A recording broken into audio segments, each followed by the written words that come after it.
Hi friends, welcome back to Karuna's cooking channel. ఈరోజు recipe రెగ్యులర్గా చేసుకునే రెసిపీనే అయినా కానీ ఈ స్వీట్ ఎలా తయారు చేశారు అంటే పిల్లలు చాలా ఇష్టంగా తింటారు. ముందుగా మందంగా ఉన్న ప్యాన్ తీసుకుని దీనిలోకి 10 బాదం పప్పులు 10 జీడిపప్పులు వేసుకుని వేయించుకుని ప్యాన్ నుంచి తీసేయాలి. ఇప్పుడు ప్యాన్లోకి ఒక అరకప్పు వరకు సేమియా వేసుకుని దోరగా వేయించుకోవాలి. వేయించుకున్న సేమియాని వేరే ప్లేట్లో తీసుకోవాలి. ఇప్పుడు సేమ్ ప్యాన్లోకి 1/2 లీటర్ వరకు పాలను వేసుకుని మరిగించుకోవాలి. పాలు ఇలా మరుగుతున్నప్పుడు దీనిలోకి 2 టేబుల్ స్పూన్ల వరకు పాల పొడి వేసుకుని ఉండలు లేకుండా కలుపుకోవాలి. పాల పొడి ఇంట్లో లేదు అంటే పాలని కొంచెం ఎక్కువగా మరిగించుకుంటే కొంచెం చిక్కగా అవుతాయి, సరిపోతాయి. సో పాల పొడి లేకపోయినా కానీ తయారు చేసుకోవచ్చు. పాల పొడి వేసిన తర్వాత మాత్రం ఉండలు లేకుండా చక్కగా గరిటతో కలిపేసుకోవాలి. ఇలా ఒక 2 నిమిషాల పాటు మరిగించుకునేటప్పటికి పాలు బాగా చిక్కగా అవుతాయి. ఇప్పుడు దీనిలోకి వేయించుకున్న సేమియా వేసేసుకుని ఉడికించుకోవాలి.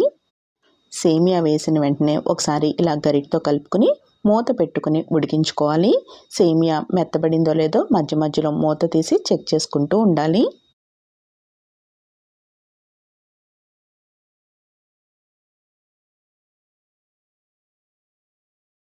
సేమియా చక్కగా ఉడికిపోయింది కదండి. ఇప్పుడు దీనిలోకి పంచదారని వేసుకోవాలి. పంచదార 3/4 కప్పు వరకు పంచదారని వేసి కలుపుతున్నాను. మన టేస్ట్కి తగ్గట్టుగా పంచదారని అడ్జస్ట్ చేసుకోవాలి. ఫస్ట్ ఇలా 3/4 కప్పు పంచదార వేసుకుని కరిగిన తర్వాత ఒకసారి టేస్ట్ చెక్ చేసుకోండి.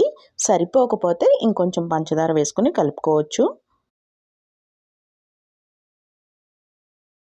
పంచదార అంతా కూడా కరిగిపోయిన తర్వాత దీనిలోకి 2 టేబుల్ స్పూన్ల వరకు బాదం జీడిపప్పు పౌడర్ని వేసుకోవాలి. మనం ఫస్ట్ స్టార్టింగ్లో బాదం పప్పు జీడిపప్పు వేయించుకున్నాం కదా, దానిని పొడి చేసేసుకుని వేసుకోవాలి. ఇంకా 1 టీ స్పూన్ వరకు యాలకుల పొడి వేసుకుని కలుపుకుని 1 నిమిషం ఉడికించుకుని స్టవ్ ఆఫ్ చేసేసుకోవాలి. సేమియా ఎక్కువ ఉంటే ఇష్టపడతాము అనుకుంటే స్వీట్ని బాగా దగ్గరికి రానివ్వాలి.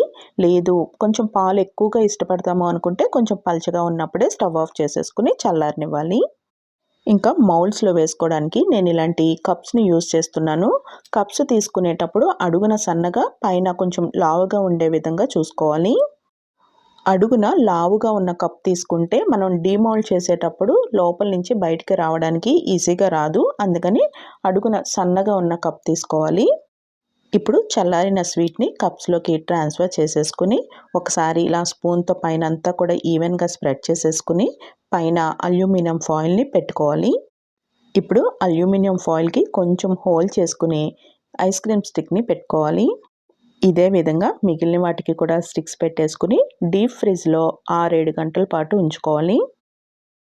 పాలు ఎక్కువ ఉండేలాగా చేసుకుంటే పాల ఐస్ లాగా కూడా చాలా బాగుంటుంది. మనం స్వీట్ లాగా ప్రిపేర్ చేస్తున్నాం కాబట్టి కొంచెం సేమియా ఎక్కువగా వేసాము. 7 గంటల పాటు డీప్ ఫ్రిడ్జ్లో ఉంచిన తర్వాత డీప్ ఫ్రిడ్జ్లోంచి తీసేసుకుని ఒక బౌల్లోకి వాటర్ తీసుకుని వాటర్లో పెట్టుకుని 1 నిమిషం పాటు ఉంచాలి. ఇలా డీప్ ఫ్రీజ్లోంచి తీసిన వాటిని వాటర్లో పెట్టుకుని తర్వాత మనం డీమౌల్డ్ చేసుకుంటే ఈజీగా వచ్చేస్తాయి.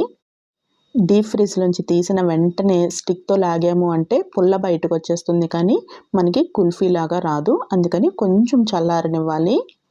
సమ్మర్లో పిల్లలు ఎక్కువగా ఐస్ క్రీమ్స్ ఇష్టపడుతూ ఉంటారు కదండి.